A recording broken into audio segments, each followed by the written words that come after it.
good morning, my YouTube family. And to the lovely person that said I should not be streaming while driving, even though I'm clearly on a hands-free device because my hands are either by my beautiful head or on the steering wheel. God bless you.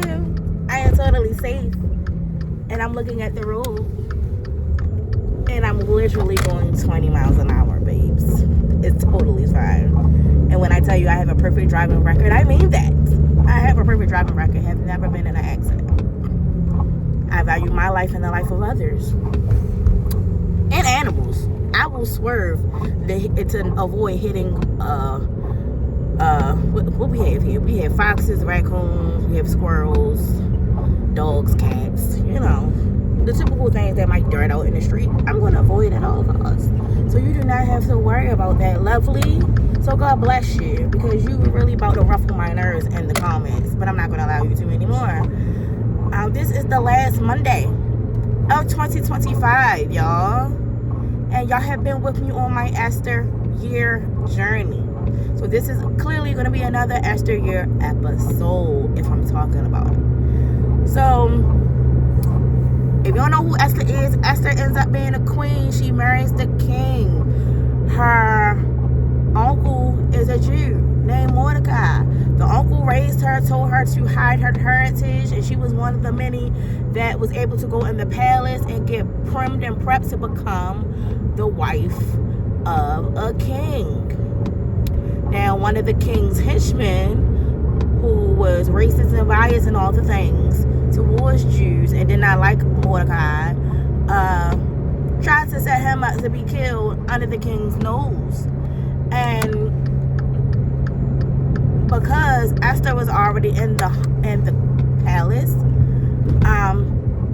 that was kind of God's play. God knew that was going to happen, and that's why Esther was appointed at the right time and place to be there to save her people. And she fasted and prayed for 3 days, told the Jewish people of the community to fast and pray for 3 days, and then she went to the king on her own. Normally what had to happen was she had to be summoned. You had to be called from your husband to even see him.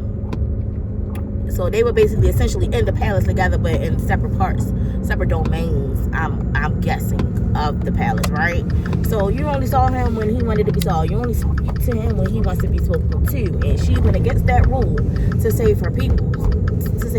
And it worked for her because of her beauty, her class, her wisdom, all the things, right? He said, whatever you want, Esther, you can have, because you're just so beautiful, it's just so this and that, I got you, right?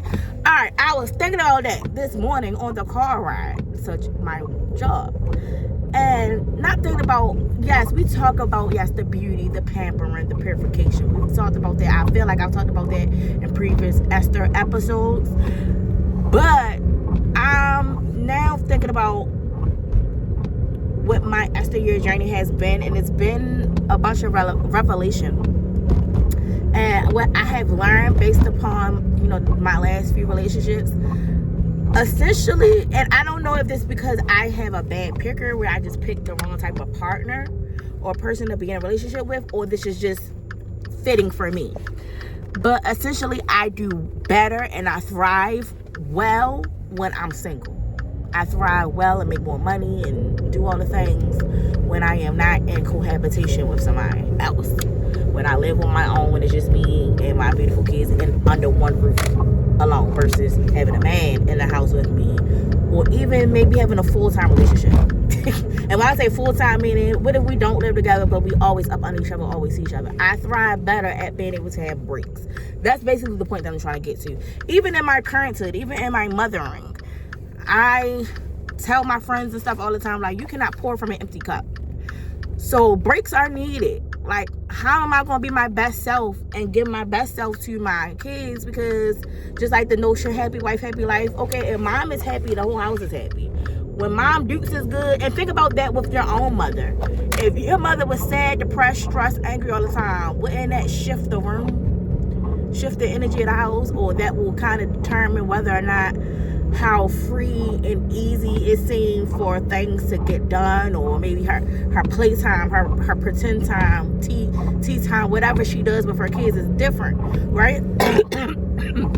Sorry, huh?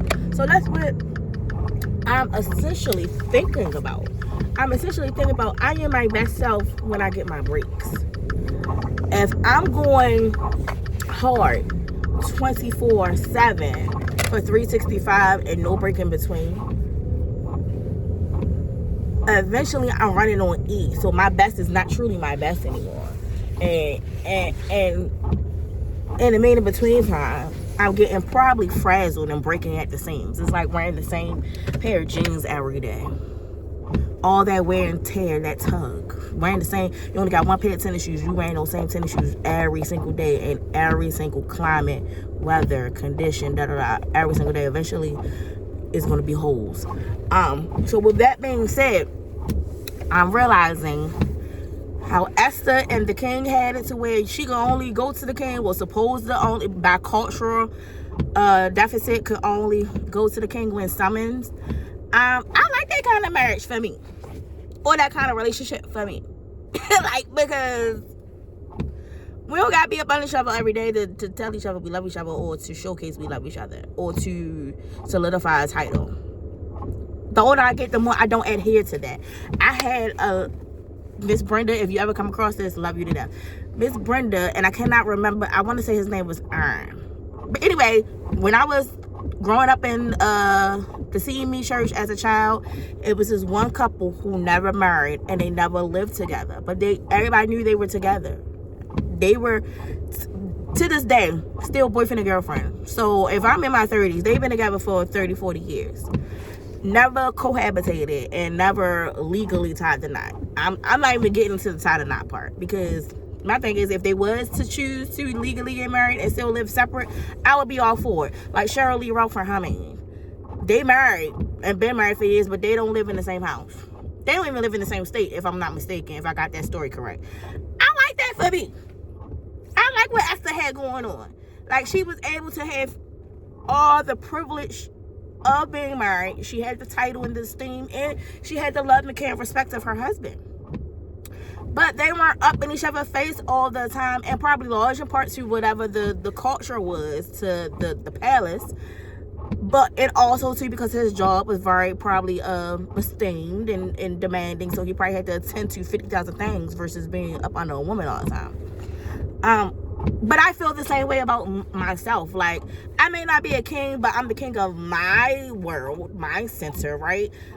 I have 50,000 things to do and to worry about and wonder about that I probably don't always need. Not that I can't make time or don't have time, but I probably really don't have a large need to be in somebody's physical space all the time. I need to be able to be here, be there, attend to this person, to that. And when I say this person, meaning my kids. I have 4 kids, so I have 4 different people that I already have to show myself to. So, and maybe those needs will change, because when I was younger and only had my firstborn, I still very much desired to come home to a spouse. Even up until maybe 3 years ago, I very much desired to come home to a spouse every day. And then it happened. And that's why they say be careful what you pray for, what you wish for. And then it happened. And I felt more tired than I ever did in my life. I felt like my responsibility tripled.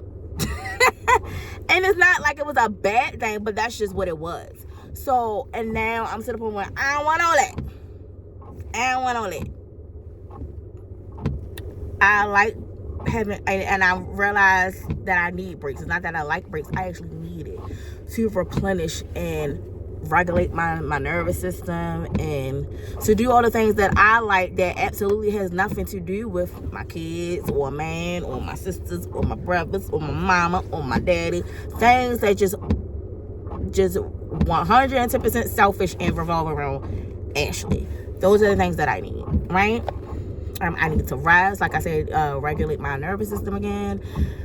I can binge watch all my little YouTube things and my Netflix things and things that, you know, is probably not kid appropriate, so I don't have to worry about the kids running in the room and I gotta pause it or not watch it because now they're in the room and they want to spend time with me and they can't watch or hear these things. Or if I have a spouse, I don't have to stop or pause it or not watch it because the things that I might listen to are like irritates the spouse, things of that nature. So I like the setup that Queen Esther had, and I'm adhering to it And the revelation came that is me. I need a dynamic like that, to where, yeah, we can have the title and the respects and all the things that come with relationship or companionship, but I need my own domain. I need to live separately, and I need my own identity. I think that's what it boils down to too. Having your own identity outside of your spouse and your children. I think, like, I can have these titles and still 110% be me. I think that is needed. And that's the revelation that I just got from even thinking about that small intricate part that I think I haven't heard a pastor or a spirit leader, worship leader, anybody touch on that part, and how they touched on the part of how, yes, she could have gotten killed by going to the king, her husband, unannounced to save the Jews. She could have. They talked about that part, but they don't touch on the part how I just did about you literally, yes, needed to be summoned to the king, which means she had her own, they weren't up in each other's grill 24/7. She essentially could have her own life in that palace outside of him. And nobody talked about that in the relationship. Bow. Anyway, the revelation came to me in regards to that. And that was for me, but I wanted to share. Because that's real. Like, I like the Cheryl Lee Ralph marriage of it all. Like, we could be together and be separate too. I need to do my thing. I like that. Alright, what y'all think? Could y'all do a marriage like that? We have all sorts of marriages. You have marriages, loveless marriages, sexless marriages. You have lavender marriages, which is literally marriage for the look of it all and probably the finances. No daggone well one of y'all probably, gay, all that. So, and then you have what I'm deeming as the Cheryl Lee Ralph marriage, where it's like y'all married, but y'all don't live together and y'all not always up under each other. Like, do you like a clingy? So I guess the question is, do you like a clingy spouse? Do you want partnership where y'all always together and y'all come home together every night, so it's traditional? Or do you want a non-traditional marriage?